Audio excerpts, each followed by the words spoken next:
Hello, my name is Carl Brown. I'm one of the ministers at North Highlands Baptist Church here in Hueytown, Alabama. And this is my home, this is my yard, and we are about to get started on another backyard Bible study. So if you would like to, please get a piece of paper, get some pencil, whatever it is you like to take notes on, get your Bible, and let's get into the Word.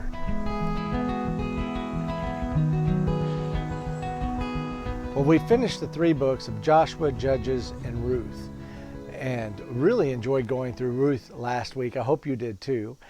But this week we're getting into 1 Samuel. Now, in Judges, we went over the life of Samson, and we talked about how he was the last judge in the book of Judges. But there are still 2 judges left, and we're going to talk about both of them tonight. The one that we start with is a man named Eli, who was the high priest of the people of Israel. And it starts in 1 Samuel chapter 1, and we're introduced real quickly to 3 characters. Elkanah, which is a man, an Israelite, and his 2 wives. He has Peninnah and Hannah. And, people had more than one wife back then. We don't really have much history of it really being a great thing. And this is another one of those situations where we see that. We find out 2 things real quick about Elkanah. Let's look in verses 3 through 8. It says, "Year after year, this man went up from his town to worship and sacrifice to the Lord Almighty at Shiloh, where Hophni and Phinehas, the 2 sons of Eli, were priests of the Lord. Whenever the day came for Elkanah to sacrifice, he would give portions of the meat to his wife Peninnah and also to her sons and daughters. But to Hannah he gave a double portion because he loved her, and the Lord had closed her womb. And because the Lord had closed her womb, her rival kept provoking her in order to irritate her. This went on year after year. Whenever Hannah went up to the house of the Lord, her rival provoked her till she wept and would not eat. Elkanah, her husband, would say to her, 'Hannah, why are you weeping? Why don't you eat? Why are you downhearted? Don't I mean more to you than 10 sons?'" So we get this window into the life of the household of Elkanah. And quite frankly, it's not very good. Here he has Peninnah, a wife who is fruitful and has multiplied and has sons and daughters. And then he has Hannah, who has not had any children. And there is such a tremendous amount of pressure put on the ladies in the Old Testament to have children. It was very important to them for them to produce, because it gave them workers. They all worked together. They all lived together. It was considered a sign of great wealth to have a lot of children, and a sign of blessing from the Lord to have a lot of children. And when a lady did not have children, and when she had a barren womb, she was considered either sinful or cursed. And a husband actually had a right to divorce his wife if she was barren, because that's how much importance and precedence they put on that. And so Hannah had not had any children. And we see here that the Lord had closed her womb, and we'll see why in just a little bit, but it was terrible for Hannah at the time. And we see jealousy happening here and some cruelty by Peninnah. She realized that Hannah was more loved as a wife than she was. And so she took the only thing that she had children, and she lorded that over Hannah and just beat her over the head with it. And every year when they went to go sacrifice, she reminded her that she doesn't have any children, that she's inferior, she's like a second wife, she's not the first wife, she's not as important, and that she will not be giving Elkanah what he needs. And Elkanah obviously loved Hannah more and gave her a double portion and tried to encourage her, tried to comfort her, tried to say to her, "Aren't I as good to you as 10 sons?" But that did not take away the cruelty of Peninnah. We've seen this before. This is almost a mirror reflection of what happened with Leah and Rachel when it came to their life with Jacob. Why can't they learn from the past? The two-wife system was not a great idea, because it was natural for a husband to love one more than the other, and so it was a very, very difficult situation that Hannah was in, difficult situation Peninnah was in, but Peninnah decided to be cruel and jealous, while Hannah was ashamed, she was sad, she was desperate, and it says here that she was downhearted, and this happened year after year. Poor Hannah. Let's continue with the story in verse 9. Once they had finished eating and drinking in Shiloh, Hannah stood up. Now Eli the priest was sitting on a chair by the doorpost of the Lord's temple. In bitterness of soul, Hannah wept much and prayed to the Lord.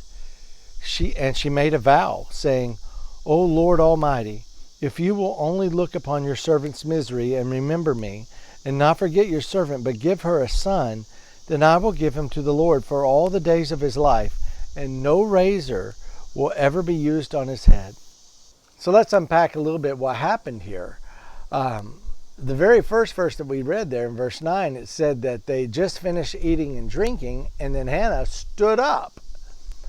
Well, there are some things that were part of the going every year to the temple to make a sacrifice that come out in just that one sentence. For one, when they gave their sacrifice and everything, some of it was a wave offering before the Lord, and they would wave it before the Lord, then they would consume it in the temple, in their presence. So they made their offering, and then there was part of that offering that they were to consume, that they were to eat. And so they would sit there in temple and eat and drink it. But what we know about Hannah is that Hannah was so downhearted and so depressed that she couldn't eat. And Peninnah just seemed to love that. She always pushed her to the point to where she would weep and wouldn't eat. And I don't know how she got some kind of sick thrill out of that.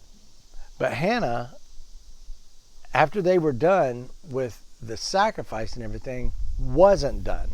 She stood up.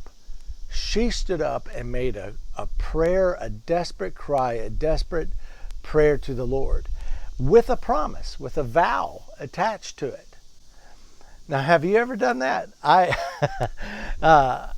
Sometimes we do this without giving it a lot of thought. I remember many times in school that I would say a prayer with a promise, like, Lord, if you just help me pass this test, I promise I'll study and I'll be ready for the next test, and I'm not going to procrastinate anymore. Have you ever made a promise like that? And there are other ones that are far greater. Lord, if you just get me out of this situation, I promise I won't do this or that anymore, or I promise that I will start tithing, or I promise that I will start living my life more for you if you just help me in this situation with this thing. I think we make these kind of promises more than we realize.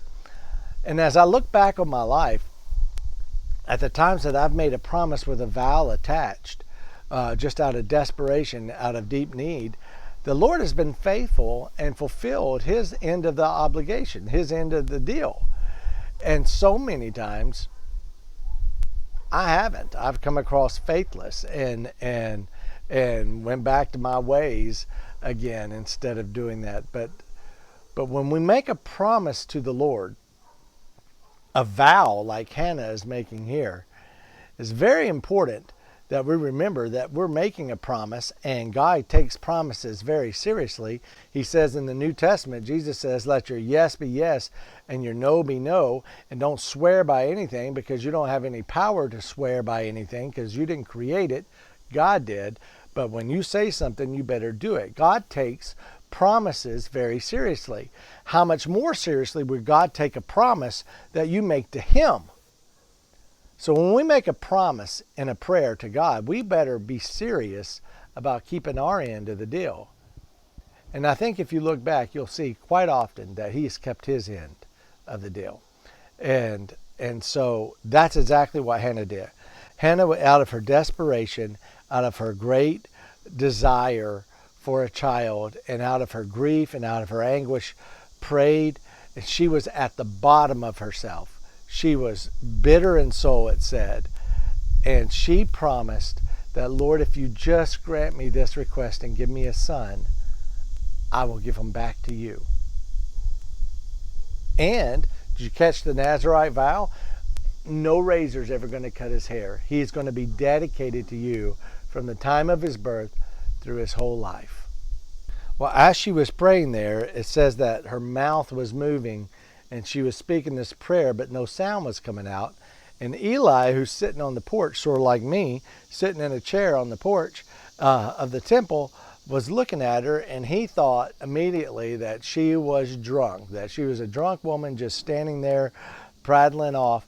And he chastises her. He says, "Woman, how long will you give to the drink? Give that up." And Hannah comes back and says, "No, my Lord." She says, "No, not so. I'm praying out of my own anguish and out of my own grief."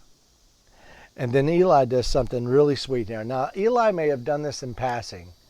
It may have been something that he just did on a regular basis. But we don't know that. He may have also felt chagrined by the fact that he had just chastised a woman who wasn't drunk, but was actually in deep prayer to the Lord. And Eli loved the Lord, and I'm sure he could understand where she was coming from. This is what he does in verse 17. He blesses her. Eli answered, "Go in peace, and may the God of Israel grant you what you have asked of him." Wow. Eli gave her a great blessing. He said, "May the God of Israel give you what you've asked for." And that had a powerful effect on Hannah. When he did that, Hannah believed.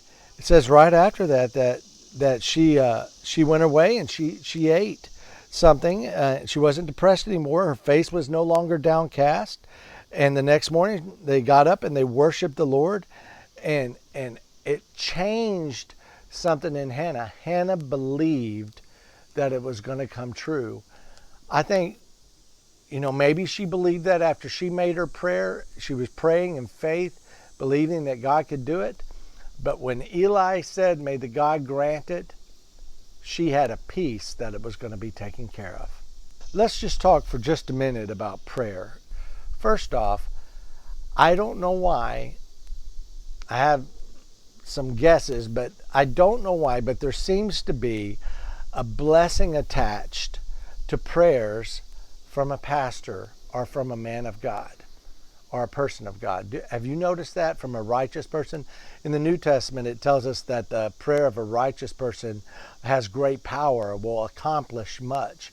And that's a wonderful thing. And I've seen in my life, as a minister, when I've went to pray with people for about hundreds of different things, that many times when they were anxious or when they were upset or when they didn't even know they had those, they were just concerned, after we've had prayer and I've prayed with them, that there be tears in their eyes, that they have a calming sense to them, that some of the anxiety is gone, that there's some comfort, there's some peace there. And I just want you to know that doesn't come from me. And I've experienced it as well. When I've had some surgeries or when I've had some times that I was very anxious, I can remember one time in particular, and I had a friend of mine who was a minister, and I asked him to just pray with me. And when he prayed with me, I'm just telling you, I had more peace, I had more comfort, I was different after that prayer. My soul was ministered to by that prayer, by that blessing that had been prayed with me. Now, why is that? I am not exactly sure why that is, but there seems to be something special about a blessing attached to a prayer with a pastor, and Hannah certainly felt that way. Hannah, after he had prayed to the Lord, "May God grant you your request," she had peace. She wasn't depressed anymore. she was comforted, and she went on her way believing that it was going to happen. Right now, I want you to look in Philippians chapter 4, verses 6 through 7. It says, "Do not be anxious about anything, but in everything by prayer and petition with thanksgiving present your request to God. And the peace of God, which transcends all understanding, will guard your hearts and your minds in Christ Jesus." Prayer is a great mystery, and the power of prayer, I should say, is a great mystery. But I think we're giving clues to how it moves us. And that's one of them.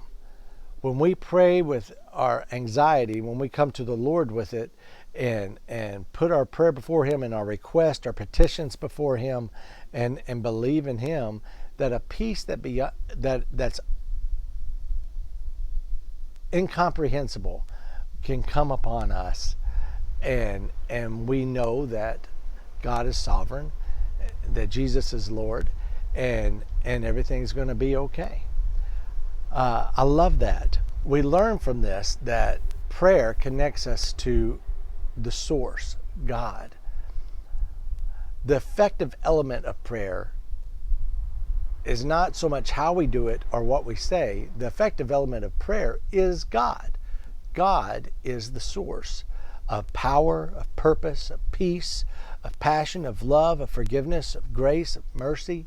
If we're in need of those things, of wisdom, of understanding, and if we're in need of those things, patience, love, I've already said that, kindness, self-control, God's the source of all those things. And when we're praying, when we pray to the Lord, we connect to the source. And the more time that we spend with God, the source of all good things, the more it changes us and who we are, and we come away changed. So pray in every circumstance, whether good, bad, indifferent, whether you're in need of wisdom or power or understanding or forgiveness or grace or help of any sorts, pray to the Lord. And God is not some sort of genie in a bottle that if you pray to Him, if you rub Him like you rub a lamp and the genie comes out, that you get 3 wishes. That's not it. No, He's still God, He's still sovereign, and He still makes the choices of what He's going to do. But He is also the source to help you navigate through this life and be in His will. And so if He says no to your request, He is also the source of the peace and the comfort to make it through that, because He may have something greater or better for you, or through whatever you're going through, it may change you, whatever. He has a reason for saying no. Or He may say, wait. He has a reason for that. And He can also, He's the one who will give you patience. He's the source of patience to make it through to the other end. The source of power to keep going. And Lord knows He may say yes. And He has the power to accomplish and do anything that we do ask of Him. So pray, always pray. So what happens right after that? In verses 21 through 28, we see that Hannah and Elkanah do have a child. And when they have this child, Hannah is just so grateful to the Lord, and she is very faithful to exactly what her end of her vow.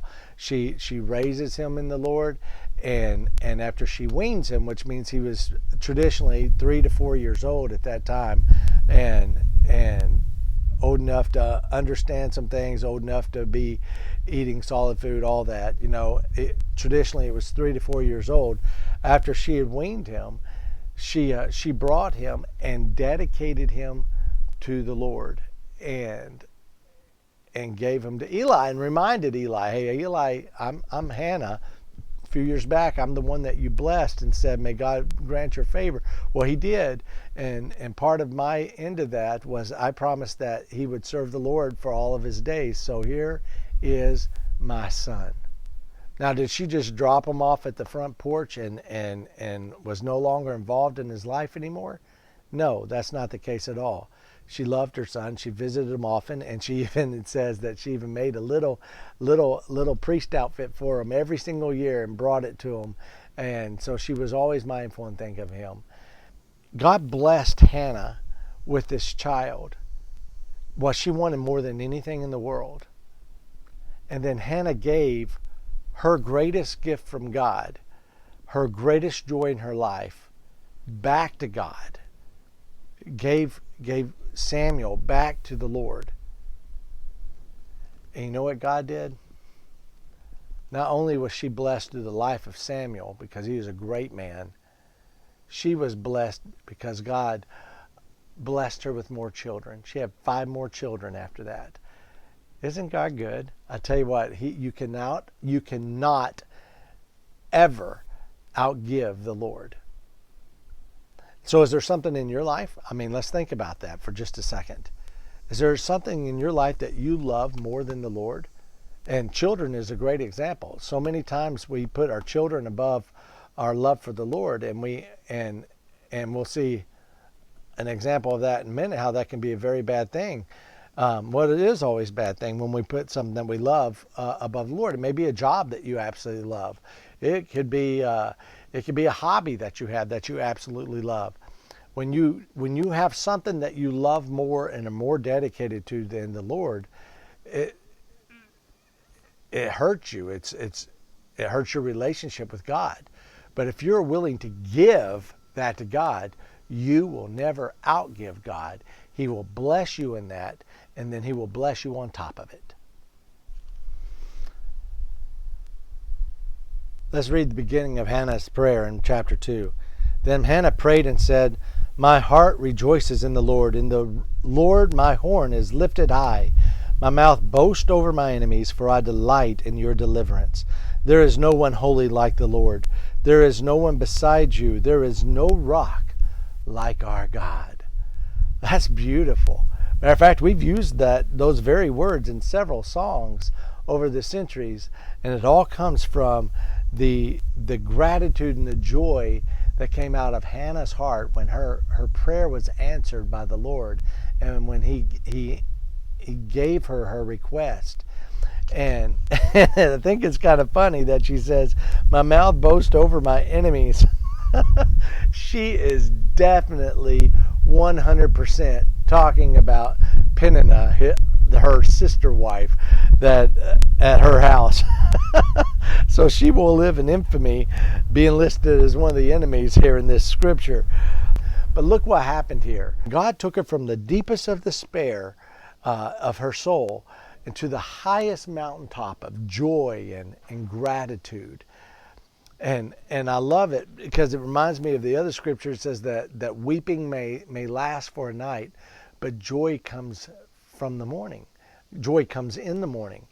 And I'm just reminded that so many times the God takes us on that pendulum ride where we are all the way over here, and he takes us to this greater joy.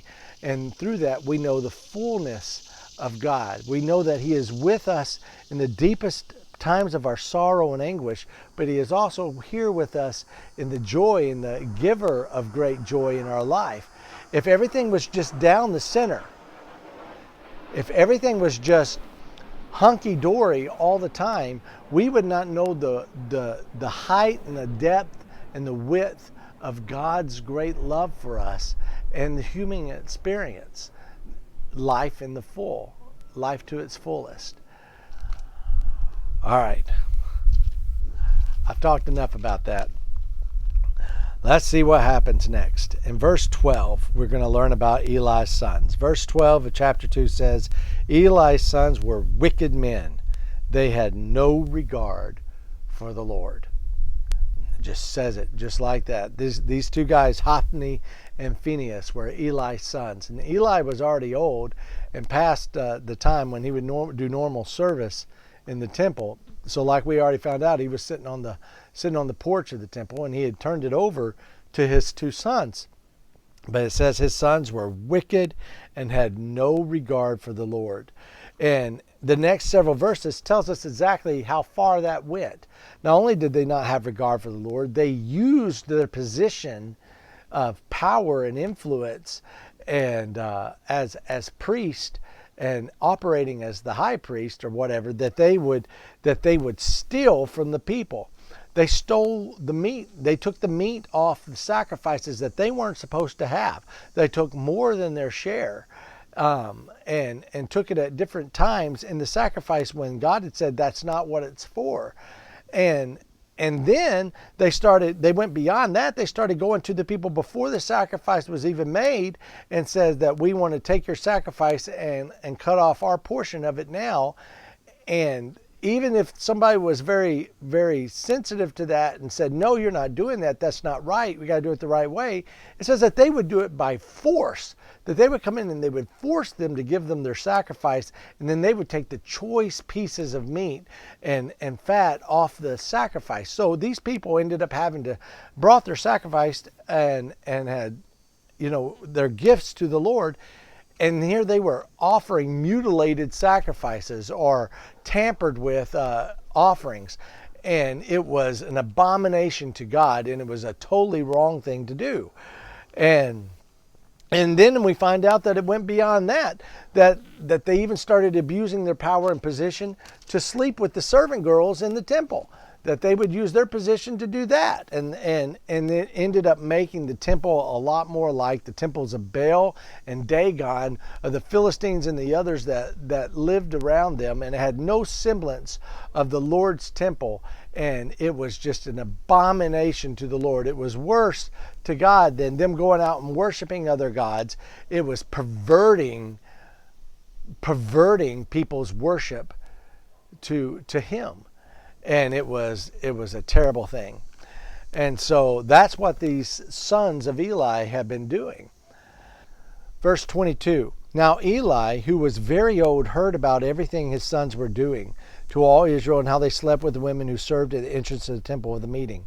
So he said to them, why do you do such things? I hear from all the people about these wicked deeds of yours. No, my sons, it's not a good report that I hear spreading among the Lord's people. Catch this, verse 25. If a man sins against another man, God may mediate for them. But if a man sins against the Lord, who will intercede for him? That's a good point. It's a terrible thing to fall into the hands of an angry God. But what did they do?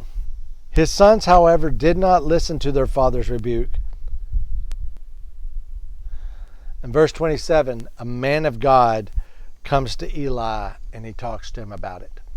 So this prophet, this man of God, comes to Eli, the leader of Israel, the judge of Israel, the high priest of Israel,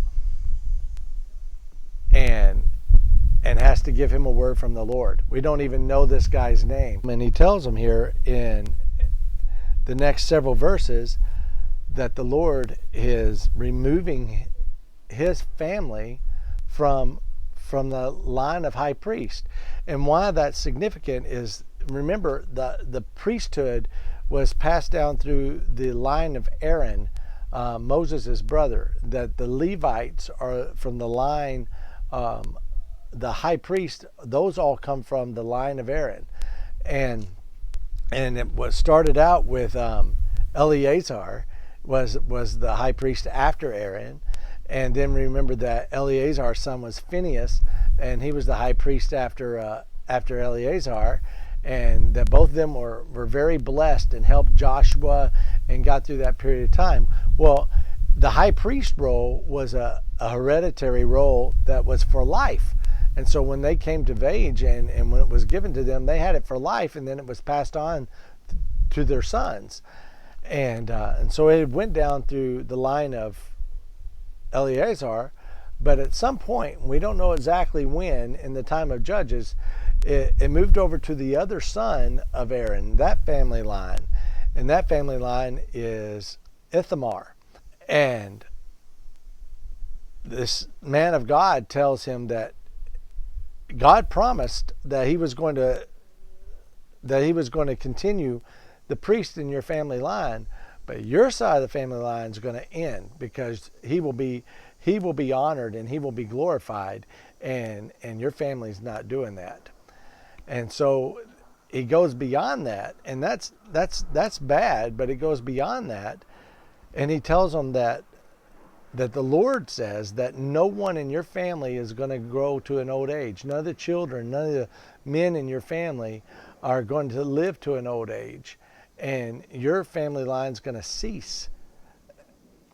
And we see over the next few chapters, or through the rest of 1 Samuel and into 2 Samuel, that that's exactly what ends up happening, that none of his children's grandchildren, and on down the line live to be an old age, and they do end up not being high priest anymore.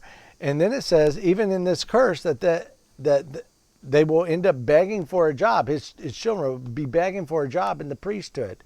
So it's a terrible, terrible judgment on his family. And the Lord is had enough of being mocked and by these supposed leaders in the church, and them perverting his worship and perverting the people's faith in him. And so he is putting a definite end to it. And he says, and the sign for you on this is that both your boys, Hophni and Phinehas, are going to die on the same day. That's going to be a sign to you that this is all going to happen.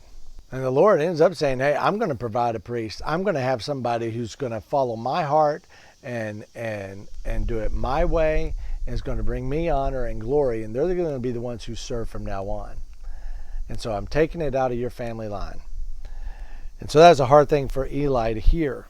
All this time, Samuel has been a boy growing up in the temple, and we see a stark contrast between him and Eli's sons. If you look back in chapter 2, right after we hear about the awful things that Eli's sons were doing, we see in verse 18, but, important but there, but Samuel was ministering before the Lord, a boy wearing a linen ephod. So he was wearing the garment of a priest, and he was a boy, and he was ministering to the Lord. So he was doing it right even as a young age, in stark contrast to Eli's sons.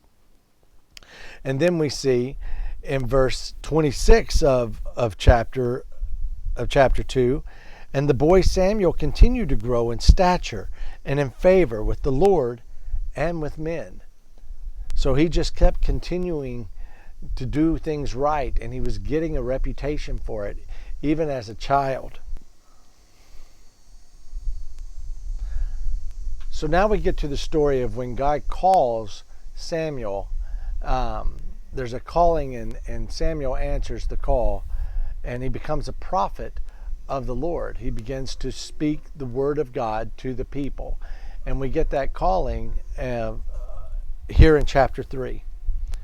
The boy Samuel ministered before the Lord under Eli. In those days the word of the Lord was rare. There were not many visions. One night Eli, whose eyes were becoming so weak that he could barely see, was lying down in his usual place. The lamp of God had not yet gone out, and Samuel was lying down in the temple of the Lord where the ark of God was. Then the Lord called Samuel. Samuel answered, "Here I am." And he ran to Eli and said, "Here I am, you called me." But Eli said, "I did not call. Go back and lie down." So he went and lay down. Again the Lord called, "Samuel." And Samuel got up and went to Eli and said, "Here I am, you called me." "My son," Eli said, "I did not call. Go back and lie down." Now Samuel did not know the Lord. The word of the Lord had not yet been revealed to him. I think that's an interesting point. So we know that Samuel was still a child, and he didn't have any full understanding of the Lord at that point. And it had not been revealed to him. It had not come awake in him. And so he just kept assuming that the one calling him was Eli. He kept hearing a voice, and he thought it was Eli. Verse 8, the Lord called Samuel a third time, and Samuel got up and went to Eli and said, "Here I am, you called me." Then Eli realized that the Lord was calling the boy. So Eli told Samuel, "Go and lie down, and if he calls you, you say, 'Speak, Lord, for your servant is listening.'" So Samuel went down and lay in the place. So Eli recognized that this was the voice of God speaking to Samuel. And he already knew, because of what we've already read, that Samuel was special. And so he sent him back and he said, "Hey, this time you just listen." How about the incredible patience of Samuel, who came to Eli 3 times? It was just an obedient, non-assuming, innocent child. Anyway, so he does say this time that he is listening. And then the Lord spoke to him. And he said, verse 11, "And the Lord spoke to Samuel, 'See, I'm about to do something in Israel that will make the ears of everyone who hears it tingle. At that time I will carry out against Eli everything I spoke against his family from beginning to end. For I told him that I would judge his family forever because of the sin he knew about. His sons made themselves contemptible, and he failed to restrain them. Therefore I swore to the house of Eli, the guilt of Eli's house will never be atoned for the sacrifice or offering.'" Verse 15, "Samuel lay down until morning, and then opened the doors of the house of the Lord. He was afraid to tell Eli the vision. But Eli called him and said, 'Samuel, my son.' Samuel answered, 'Here I am.' 'What is it he said to you?'" So poor Samuel, this child, gets this message from the Lord that calamity is about to come upon Eli, his master, and really his father figure that's been raising him in the church. And poor Samuel doesn't want to tell Eli about it. But I want you to catch something important in verse 13. Eli was told about what his sons were doing by the people. Eli was told about the Lord's opinion of what his sons were doing through the man of God. And all this was before Samuel came into the church, and now after Samuel came into the church, from the time he was 3 to this young age that he is now. We don't know. He's still a child of some age. And Eli, even though he confronted his boys, has not restrained them. God gave time and opportunity to Eli for him to do the right thing and constrain his kids and stop them from ministering. Now, there are lots of things he could have done, but I'll tell you what the law said he should have done. As the leader, as the judge, as the high priest, and the leader of Israel, the law said that they should have been stoned, that they should have been killed, they should have been executed for what they were doing. And I'm just saying it wasn't in Eli to do that to his kids. But even less than that, just removing them from office and punishing them, either putting them in jail or just putting them in their own house and saying, "You're not allowed in the temple anymore because of the way you've desecrated it." Eli didn't even do that. So Eli in his old age got very apathetic with his children. And even though he had been warned by the Lord, and even though he had been warned by the people and by the man of God, he did not do anything to constrain his kids. He confronted them, but he didn't constrain them, and they couldn't have cared less because they had no regard for the Lord. They were wicked, wicked men. So I just wanted you to see that God gave some time for Eli to try to put things right, and Eli didn't. And so now he used Samuel and said, "Now you go tell Eli that he didn't give Samuel all the gory details.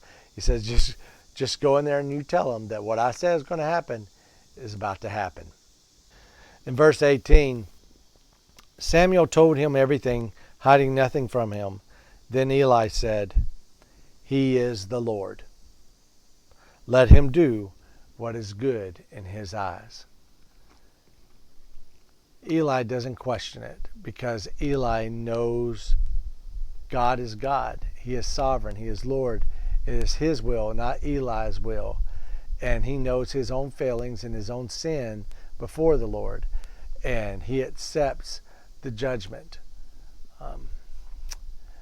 I think that takes wisdom on the part of Eli. And I think it's also good training for Samuel to see that he is not complaining to the Lord. He is recognizing that the Lord is God, and God gets to make those decisions.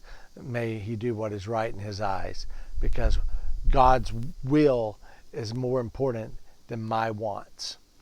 Write that one down. God's will is more important than my wants.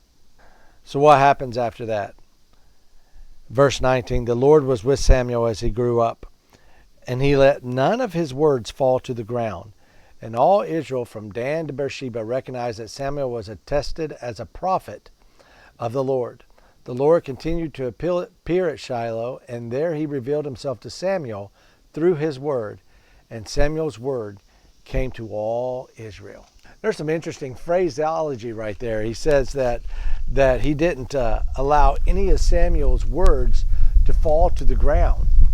So nothing went to waste. Everything that came out of Samuel's mouth was useful and right and from the Lord, and it says that all the people heard it. I like the phrase that they had there, from Dan to Beersheba. That is no different than when we say from sea to shining sea, from coast to coast. It was saying, encompassing all of Israel, from Dan to Beersheba. Everybody knew about Samuel, the new prophet. And now, instead of the word coming through Eli, the word came through Samuel, and everybody knew that he was God's man, that God had called him as the next leader of Israel. The Philistines in chapter 4 attack the people of Israel and kill them and defeat. About 4,000 are die. And so the people of Israel come back, and again, they're not being led very well. They said, hey, why on earth would God let them defeat us? I tell you what, let's take God to our next battle. And they went to Hophni and Phinehas, who were, corrupt and had no real regard for God, and said, hey, we're taking the Ark of the Covenant. And so they took the Ark of God, the Ark of the Covenant, to their next battle. And that was ridiculous, because no one's supposed to be around the Ark of God except the high priest at this time. They were not still traveling. This was a stationary place for in the Holy of Holies, and not to be disturbed or touched. And so Hophni and Phinehas, who don't have any regard for that, said, oh, this will be good. We'll take the Ark of God with us and we'll defeat them. So they're treating the Ark of God like an idol, that the presence of God is on this ark, and wherever they take it, that's where God's going to be. They're just really belittling God and treating his ark like an idol, and like his power rests on that idol. And that is just not the case. Our God is a God with a big G. He is far greater than that. And this is very offensive to God. Verse 5. When the ark of the Lord's covenant came into the camp, all Israel raised such a shout, a great shout, that the ground shook. Hearing the uproar, the Philistines asked, what's all this shouting in the Hebrews' camp? When they learned that the ark of the Lord had come into the camp, the Philistines were afraid. A god, little g, has come into the camp, they said. We're in trouble. Nothing like this has happened before. Woe to us! Who will deliver us from the hand of these mighty gods? They are the gods who struck the Egyptians with all kinds of plagues in the desert. Be strong, Philistines. Be men. Man up. Or you will be subject to the Hebrews as they have been to you. Be men and fight. So the Philistines were really scared when they saw that they brought this ark, because, they're used to worshiping idols. This was no new thing to them. So they thought that this ark was the God of the Israelites, who had defeated Egypt and had defeated Og and defeated Bashan and all these others, and had done all these mighty works. And they were like, oh, how are we going to defeat them? And then they tell each other, they encourage each other to man up, be men, be strong, be courageous. Come on, let's go do this. And so they go, but God was totally against the Israelites, and they defeated the Israelites soundly, and there was a great loss. And then we hear at the end of verse 11 that the ark of God was captured. Horror of horrors. The ark of God, the ark of the covenant, is now captured by the enemies. And Eli's two sons, Hophni and Phinehas, died on the same day, exactly like the man of God said they would. Meanwhile, back in Shiloh, Eli is waiting anxiously in his old age, not because his sons went out to war, not because of the war, but because the ark of God had been taken. He was anxious about the ark. He knew it was wrong. He knew they shouldn't have done it, and he was powerless to stop them, and they took the ark of God, and that's what he was anxious about. And so he was waiting at the front of the temple to hear news. And they sent a runner all the way back who came back. And let's read what happens in verse 17-18.